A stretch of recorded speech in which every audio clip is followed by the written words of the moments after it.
بسم الله الرحمن الرحيم. السلام عليكم ورحمة الله وبركاته. غطوة السلام يا هذه هانتي ملك ستور جوكتان سودو هذا أصحابي سودو هذا وياهي dalka Soomaaliya runtii markii dawladii dhexe ay burburtay 1991kii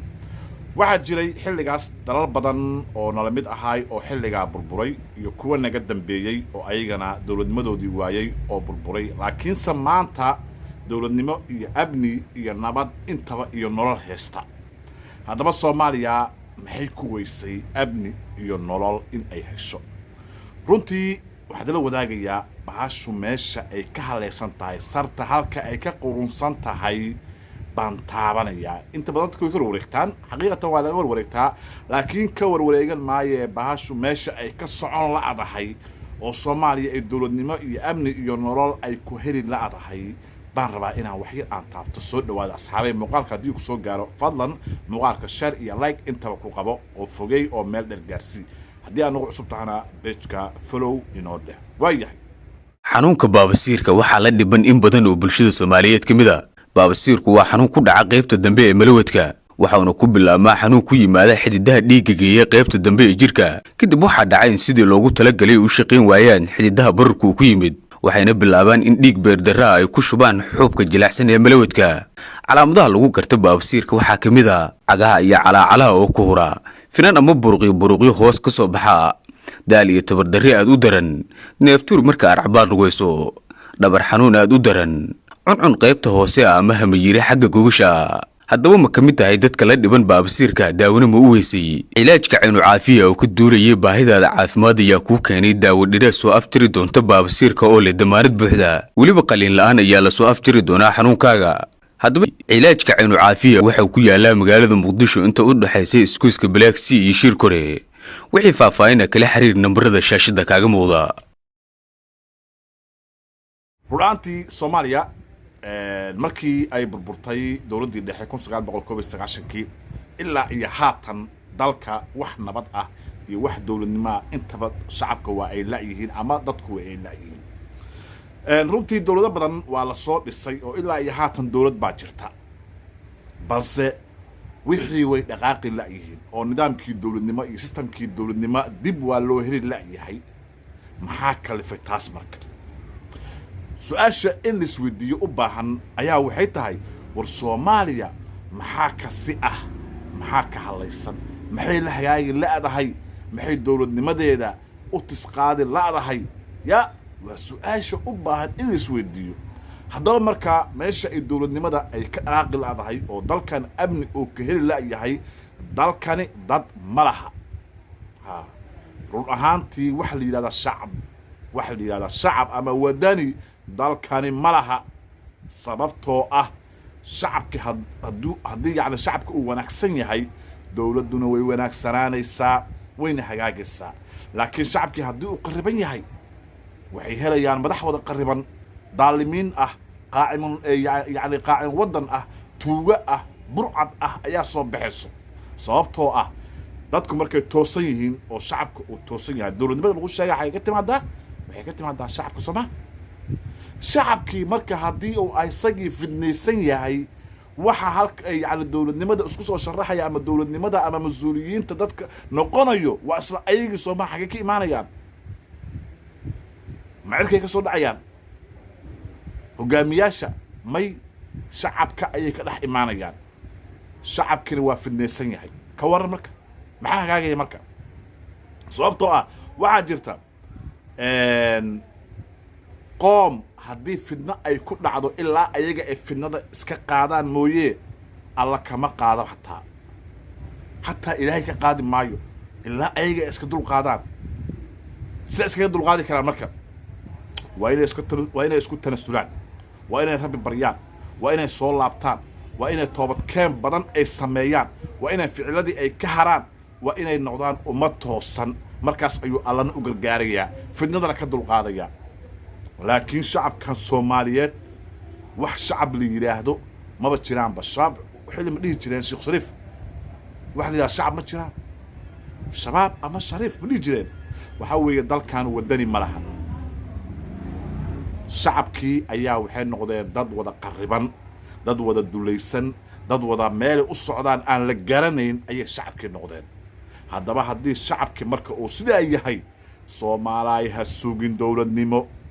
ha sugin nabad iyo amni ha sugina inta sidaan aad tihiin waayo nabaddu iskama timaado dowladnimadana iskama timaado waa laga shaqeeyaa markii shacab wanaagsan la helo oo ayaa dad wanaagsan imaanayaan dowladnimadana hore ayay u sii dhaqaajinayaan oo wax wanaaga iyo wax fiican ayay qabanayaan laakiin shacab iimaanka ilaahay ka qaaday oo meel u socdaan iyo meel ay ka socdaan aan la aqoonin oo madaxa iyo majaha iskaga xiran oo wax wanaaga aan had iyo jeer aan ku fikireen oo xumaato iyo baqti iyo qabiil iyo qurun ka shaqeynay 4 saac ya haddaba waxa weeye dad fiicanna ka soo dhaxbax madax fiicanna ka imaan mayso mid tuug oo qaribano ayaga mid aha ka soo dhaxbaxayo dowladnimadii iyo dalkii iyo wixii insaan iskaga daba wareegaya sidaan ay iskaga daba wareegaya marka waxa weeye baashu marka meeshay la adahay waxa weeye waa dalkan shacab ma lahan dalkan waa dalba ayow yaa ku leh aawe dadkiisii dalkan xaggee jiraan ma hadda ka bacdi ayay dhalan doonaan maqoom waa hore laga raacdayo meel kala jira miya kuwa maanta joogo kuwa dalkan iskale ma aha kuwa wadaniyad maanta sheegan kara ma aha kuwa dalkoodii u naxaya ma aha tusaale yar ayaa idin siinayaa maanta wadada laamiga ah ee gurigaada hormarto haddii dhaqdhaqa iyo yacni qashinka intaan soo qaado aan sidaa ugu daadiyo adiga iga soo horjeedo ama dhinacayga ama dhinacaan midkood iga degan haddaad aragta xataa ma dhehaysid war wadadan waa wada laami ah waa wadadii yacni bilicda magaalada iyo maxaafadda ka daa wasaqdaan ma dhehaysid horaa uga sii soconaysaa haddii garweyn aan soo qaatay xataa oo wadadii intaan u imaado laamigii aan la dhaco fiiqa xataa ma dhehaysid war wadada maxaad ka rabtaa marka dalkan waxa weeye dad ma lahan wax la yiraahdo shacab ama wadani ama ummad toosan dalkan ma laha ilaa inta marka ummadana ay ka tooseyso yaan dowladnimo la sugin yaan nabad la sugin wax wanaag yaan la sugin dalkan sidaas uu ahaanaya waayo madaxda qariban ee aad arkaysaan ee ummadda boobayso ee wax walba dhacayo ee wax walba sameynayo oo aan dowladnimo aan rabin ee hore aan u soconin shacabkay ka yimaadeen shacabkina waa dad noocaas ah ayagana waxay noqonayaan dad noocaas ah ayay noqonayaan madaxdii marka Soomaaliya waxaan leeyahay dalkan waa laga adeegtay in badan ayaa loo fikirayay in badan ayaa la doonayay dalkan inuu sidaa noqdo dad baana ka shaqeynaya malaha dalka waxa meelna dadka noocaas u shaqeynayo oo yacni sidaa uga shaqeynayo inay dalkan leeyihiin kuwa in isku baabiyaan rabo meesha inay ka baxaan rabo sidaas miya xaaladda ma garan karo marka waxaan leeyahay Soomaaliya haddaynan adinka aydan toosin oo dalkani uusan yeelan wadani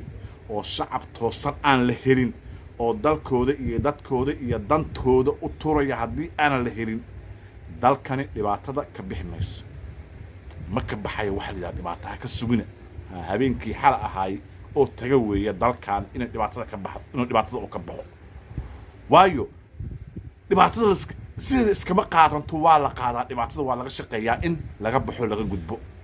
haddaba dad aanan yacni waxa aan u jeedin oo aanan ka shaqeynayn war waa gubano 34 sano ya ayaa dhibaatadan ku jirnaa sideen uga baxnaa dad aanan lahayn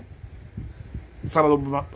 xilli kastaaba waxay imaanayo madaxweyne cusub iyo dowlad cusub iyo balaayo ayaa imaanayso kulli shacabka ka wada yimaadeen waa wax wada qariban waa wax wada burcad ah waa wax wada tuugaa waa wax wada qaacin wadan ah ma laga yaabo inay marka wax hagaajiyaan ha ka suuna war dowladda maxay qaban laadaha war madaxweynahan muxuu sed macsan yahay war muxuu dadka ka rabaa war muxuu muddo dhibaya war muu wax qabto war ya balaaya la dardalaya xagee ka yimid madaxweynahani xagee ka yimid wasiirkan xagee ka yimid xildhibaankan xagee ka yimid askarigani shacab dulaysan ayuu ka yimid marka ma waxaad sugaysaa marka inay marka wax toosiyaan abadan ha sugintaa ha sugin hana u fadhin marka qiyaaray waxaan leeyahay waqtiga jawiga haydin waclada salaam ya dhamaan salaam calaykum waraxmatullaahi wabarakaatuh